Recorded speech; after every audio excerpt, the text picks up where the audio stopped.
Hello everyone, welcome to my channel Wisdom World।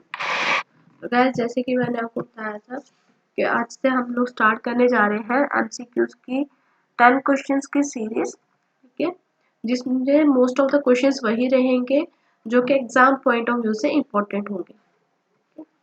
इसमें हम cover करेंगे almost basic concept as well as 1 और 2 questions हम current affair के भी डील करेंगे, क्योंकि जैसे कि हमने रिसेंटली जो VLW का एग्जाम कंडक्ट किया गया था बाय द JKSSB, हमने उसमें देखा कि किस तरीके से उन्होंने जनरल एनालिसिस के थ्रू जो है वो पेपर जो था वो सेटअप किया गया था।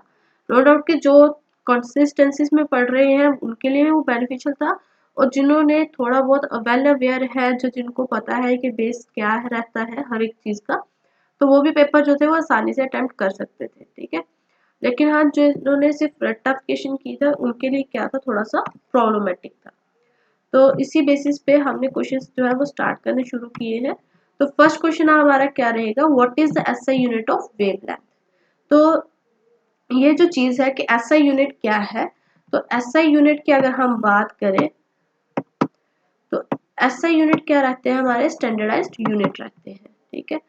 तो जो स्टैंडर्डाइज्ड यूनिट है इसमें हम लोग देख सकते हैं कि जैसे जो इंटरनेशनली क्या किए गए हैं, अडॉप्ट किए गए हैं। तो ऑप्शंस दिए गए हैं हमारे पास वॉट, हार्ट्स, मीटर और सेकंड्स। तो वॉट जो है वो हमेशा ऐसा यूनिट किसका रहता है, पावर का रहता है। हार्ट्स जो है वो फ्रीक्वेंसी का रहता है। मीटर किसका रहता है, लेंथ का, जिसको कहीं पे भी हमने लेंथ को मेजर करना होगा तो उसका ऐसा यूनिट क्या रहेगा, मीटर रहेगा। और टाइम का ऐसा यूनिट क्या होता है, सेकंड्स होता है। तो इनको हम लोग किस किस तरीके से हम लोग इनको पहचान सकते हैं, कहीं पे W लिखा है, जहाँ कहीं पे HZ लिखा होगा, तो M लिखा है, तो ये हमें सिग्निफाई करते हैं कि कौन सा सिंबल जो है वो कौन से SI यूनिट का है, ठीक है। तो राइट आंसर इसका क्या बनेगा, मीटर बनेगा, ठीक है, मीटर पर सेकेंड। सॉरी, मीटर जो है वो हमारा क्या रहेगा, SI यूनिट रहेगा किसका, वेव लेंथ का। तो इसको मैं इस तरीके से इसको मैं हाईलाइट कर रही हूँ, ठीक है। Second one is your second question is between receiving input and providing output your computer will perform logical operation called। बोलते जो भी हम एक जो कंप्यूटर है जिसको इनपुट दी जाती है और जब वो आउटपुट हमें देता है तो कंप्यूटर किस तरीके का ऑपरेशन करता है। तो मोस्ट ऑफ द स्टूडेंट्स क्या करेंगे, इसका आंसर प्रोसेसिंग जो है वो मार्क कर देंगे, ठीक है, जो क्या होगा, गलत होगा, क्योंकि प्रोसेसिंग तो अंदर ही अंदर चल रही है, लेकिन जो लॉजिक जिस तरीके से वो सीक्वेंस से वो किसी चीज को प्रोसेस कर रहा है, उस प्रोसेस को उन्होंने पूछा हुआ, तो that is your answer will be the programming. तो आपका आंसर क्या रहेगा, प्रोग्रामिंग रहेगा, ठीक है। तो next one is over which river is the Baglihar hydro power plant built. Hydro power plants क्या होते हैं, वो प्लांट्स जो बिजली बनाने के लिए बनाए जाते हैं। तो बगलीहार का जो हाइड्रो पावर प्लांट है वो कौन से दरिया पे ऊपर बनाया गया है, तो that is the Chenab river के ऊपर जो है वो बनाया गया है। Next is the who was the when was the Indus water treaty sign. Indus water treaty जो है वो कब साइन की गई थी, तो इंडस वाटर ट्रीटी जो थी वो साइन की गई थी 1960 में, ठीक है। तो ये जो है एक इम्पोर्टेंट ट्रीटी रहती है। ट्रीटी मीन्स एग्रीमेंट हुआ था इंडिया और पाकिस्तान के बीच में, किसको लेके हुआ था कि इंडस जो हमारा रिवर है वहां से कितना वाटर का शेयर जो है वो कौन सी कंट्री कितना यूज करेगी, ठीक है।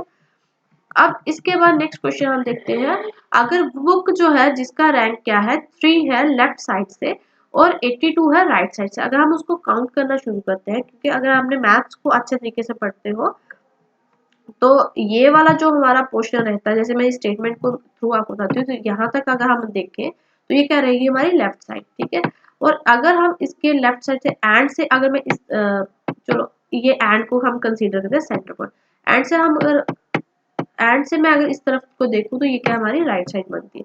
लेकिन अगर मैं एंड के इस तरफ से देखूं तो ये हमारे क्या बनेगी, लेफ्ट साइड बनेगी, ठीक है। तो बोलता है कि टोटल नंबर ऑफ बुक्स कितनी होंगी एक शेल्फ में, तो टोटल नंबर ऑफ बुक्स कितनी होंगी, 84 होंगी, ठीक है। Then next is the which was the following is the classified as revenue expenditure. Economics का क्वेश्चन है। तो रेवेन्यू एक्सपेंडिचर में हम लोग किसको काउंट करते हैं, जो हम खर्चा करते हैं किस पे, पब्लिक हेल्थ पे, जो भी गवर्नमेंट हमारी हेल्थ फैसिलिटीज के ऊपर खर्चा करेगी उसको हम लोग क्लासिफाई करते हैं अंडर द रेवेन्यू एक्सपेंडिचर, ठीक है। देन इसके बाद होता है chronological classification, data is classified on the basis of statistically. अगर हम देखें तो जो क्रोनोलॉजिकल क्लासिफिकेशन होती है यानी कि सबसे पहले जो डाटा है उसको किस बेसिस के ऊपर क्लासिफाई किया जाता है, तो on the basis of time, कि किस समय के दौरान ये सारी चीजें जो थी वो चल रही थी। जो next one is the which schedule of the Indian Constitution deals with the center state concurrent list, so that is the 7th schedule। तो देखिए ये जो 6th शेड्यूल है इसके रिलेटेड भी बहुत सारे क्वेश्चंस पूछे जाते हैं, क्योंकि 6th शेड्यूल है वो ट्राइबल एरियाज के साथ करता है और 8th शेड्यूल जो है वो लैंग्वेजेस के साथ डील करता है।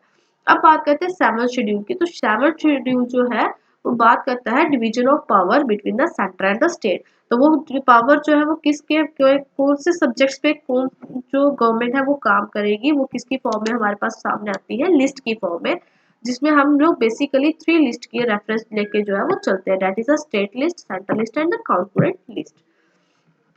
Now next one is the English का ये क्वेश्चन रहेगा, fill in the blank with suitable pair of words। Barack Obama's dash book Promised Land was published dash year।